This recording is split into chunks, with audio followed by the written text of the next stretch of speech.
Prey from Bethesda. Probably that I thought when the Prey trailer came on, I thought that was Half-Life.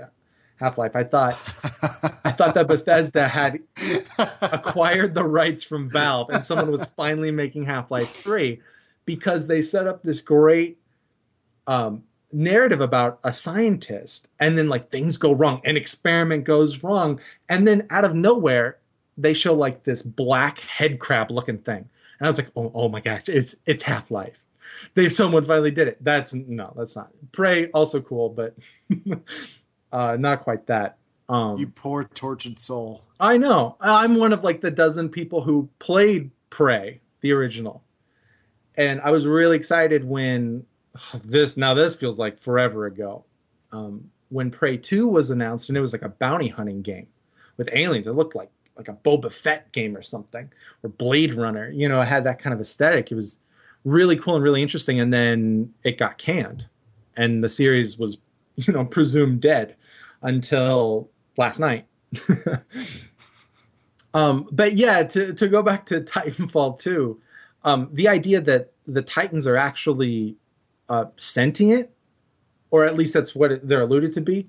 It kind of had this like iRobot vibe to it, because it opens with this like interrogation of one of the Titans, or what sounded like an interrogation, going through like the protocols of a Titan and what they're supposed to do. And apparently one of them or some of them had violated those protocols. Right. And some humans were killed. Like, okay, I'm in. That's all you had to say. You didn't have to show then these amazing like sci-fi action set pieces, which they did. So I'm very intrigued about that campaign. In terms of multiplayer, like Titanfall is such a slick, different shooter. It got a lot of crap when it first came out because one, it was an Xbox One and PC exclusive. And it used the power of the cloud to to generate these little what are they called, MOBAs, like little minions, to run across and like act as just fodder for the real players. So it was just like a handful of players. I forget how many, 8v8 maybe, of actual players, and then you had like dozens and dozens of these minions running around that you could kill, and you get some XP or whatever.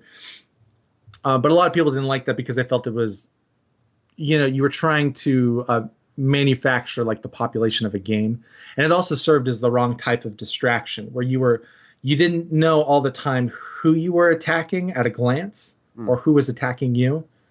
But Titanfall is a different beast than Call of Duty, let's say, where you know that when you're shot, like it's someone, there's a player or there's a turret, or a gunship is coming in. Like those are the expectations, and Titanfall is maybe a little more random for some people. I thought it was cool, but I honestly may have been the minority in that.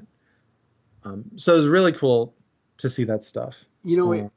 It looked interesting. And I thought, what they're doing with the story, that could be really cool. Mm-hmm. If it's done right, we'll see if they can pull off the narrative, well. But I don't know. It just didn't really get me excited. Like, I thought it was looked fun. It looked like the Titanfall that I'd already seen. Yeah. And hey, if you're going to play a sci-fi action game with shooting from EA, you probably want to play Mass Effect. A little bit. So, yeah. Alex. Oh, God. What did you think of Mass Effect? I mean, the little they showed. I guess it didn't really get me going. It just kind of felt like EA was trotting out the trusted IP, the money maker. Right. I guess maybe I'm skeptical. But I want a little bit more before I can kind of really give like a firm take on it. But I guess I'll say like how I felt about everything else at the EA conference. Nothing was really a rush out and pre-order for me. They showed you an Asari. That's all you needed to see. That's all I needed to see. So we know I miss you, Liara. everyone misses Liara, okay? But she's not coming back. She's gone. She's gone. I don't want to like crush anyone's dreams. She's coming back for only $19.99. Oh God. Well, she's probably knowing EA, some of these companies, absolutely. You'll get her if you pre-order her from GameStop. Oh. Does Amazon have like, what was her name, Talia or Tally? Tally Vas Normandy. Yeah. No, they didn't show a lot, but to be quite honest, it doesn't take me a lot. It doesn't take a lot for me to get excited for Mass Effect. They showed some really great concept art and a lot of fun stuff. They did show some really beautiful stuff from the game. Even if we didn't get a full blown trailer or a lot of gameplay, any gameplay. They showed a little bit. I can't remember what was. They showed someone walking through the sands of an alien planet. I mean, that's technically okay. No, just seeing a little bit gets me excited. I honestly, I don't mind them pushing the game off because I want it to be perfect. Mm-hmm. So yeah, if they're not ready to show, that's fine. They showed us a little bit. It's keeping me going, but it's not like I'm gonna lose interest in Mass Effect. So whether they show it or not really doesn't matter to me. Right.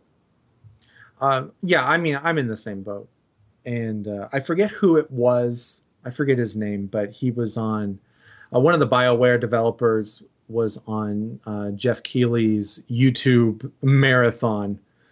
Like he did 12 hours today. Pretty remarkable for E3 coverage.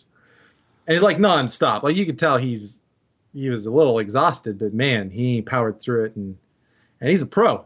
He's a pro at this thing. And he had one of the lead developers on Mass Effect Andromeda. And that guy, he did clarify a few things. One, the default main character, who I believe the character's name is Ryder. Yeah, I believe so. It sounds right. So the default character is the female version of Ryder versus the male version of Shepard in the Mass Effect trilogy. Well, is there really a default character? Because you pick male or female at the very beginning. So it's like the first one you're presented with, I assume. So when you go to make your character, it's the female version. Shep. Yeah. You played FemShep, didn't you? I did not. I played male Shepard. I actually, if given the option, I almost always pick a female main character. I played on my evil playthrough. I played FemShep. See, I just could never do it because part of any of these gaming experiences for me is I have an overactive imagination and I like to let myself become the character, which is why when I play Mass Effect, I spend as much time as possible just making the character and trying to make them look like me. Right.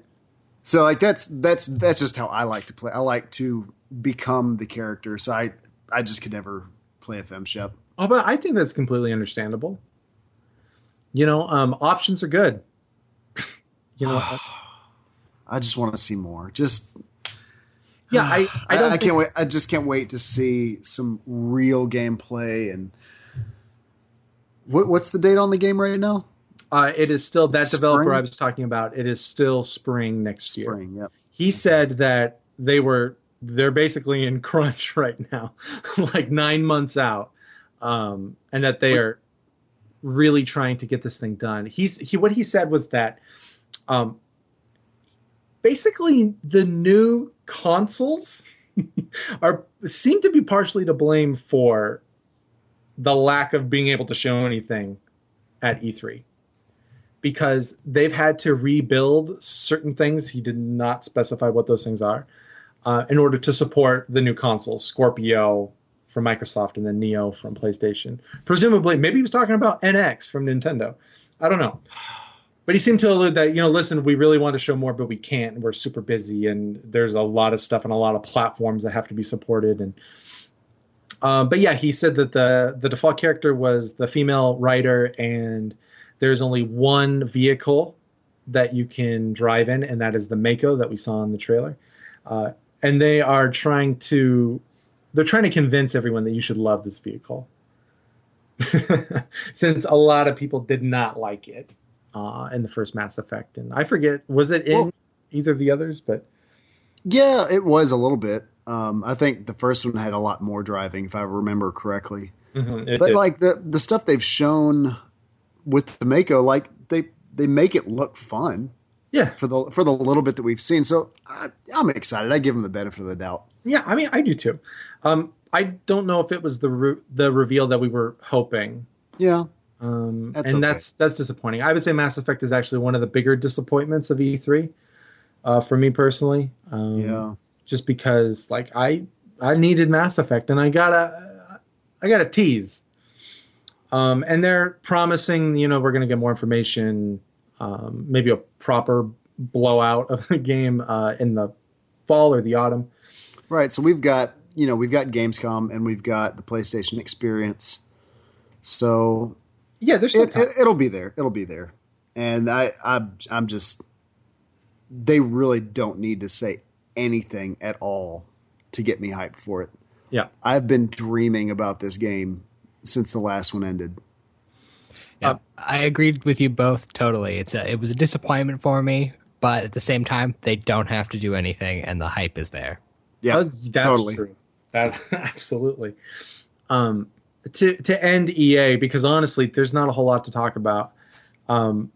Another cool game that they showed was Faye. FIFA? Oh, sorry. No, the other one. Oh, not FIFA? It was Fee. I remember FIFA. FIFA. No, I think it was Fee 5-4. I'm pretty sure. Whatever it was confusing, and no one could pronounce it the same. Whoever, but it was the first title from EA Originals, which is a new like indie game initiative to bring in great developers under the EA umbrella and support them with developing and then publish their titles. And very similar to what EA did last year with Unravel. Which was the last game I saw at E3 last year, and was very impressed. And the retail game I can highly recommend. It's really fun. It's a very kind of sweet, introspective platformer. So more games like that, and Fee or Faye, whatever it's called, is in that vein. It's apparently some like third-person platformer, which is really cool, and it looks interesting. And unfortunately, it's about as much as I can say. It looks interesting. Don't really know. Yeah, it looks like a fun indie game, but like kind of the feel of like Ori and the Blind Forest or something like that. Yeah, definitely. Yeah. And I say more of that. Like we need more of that because the rest of EA's conference, aside from the 4 games we talked about, Battlefield, Titanfall, Mass Effect, and Faye.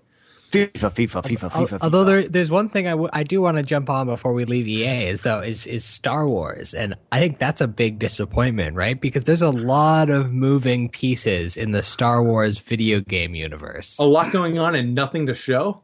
Exactly.